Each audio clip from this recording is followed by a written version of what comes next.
My great-grandmother took me to a place and they put me in a ring of fire and they were initiating me. Wow. They were doing witchcraft around me. And I remember just as a young girl being sitting in that ring of fire, looking at both of them, doing stuff all around me. But what my great-grandmother didn't know is that on the other side, my aunt was taking me to church as a 4 or 5 year old. Throughout all of my life, there were so many opportunities where I could have died. There was one experience where I was in a horse as a 5-year-old and we were going up this hill, right? So at the back there was like stones, mud. It was crazy. And I remember I was falling and I felt these hands grabbing my waist and putting me on the ground. And literally when I turned around, it was just me. And everyone was looking at me like, how do you just go there? But I literally felt these hands like and they put me on solid ground. And when I look back, I saw like the hill and I was like, Lord, like I almost fell and I was so close to dying, but I felt like there was an angel that preserved my life. So when I was in Spain, when I was 12 years old, I was about to go to school. And I remember the night before, I had this dream where I saw trains exploding and I saw a lot of people are running, screaming. So when I wake up from the dream, I went to have breakfast and we put on the news at 8 a.m. in the morning. There were just the news came out. They were saying that there was a terror attack in Madrid and they literally showed the trains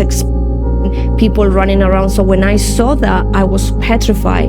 So after a few days of that, this witch come and she told my mom, I feel like your daughter has a gift. So she started to kind of like mentor me, train me, and she told me the power of my words. She taught me the declarations, manifestation, how to bring things into reality. But she told me, you have to be careful with darkness. You have to be careful not to be involved in like wishing bad things to people or cursing people because it can happen.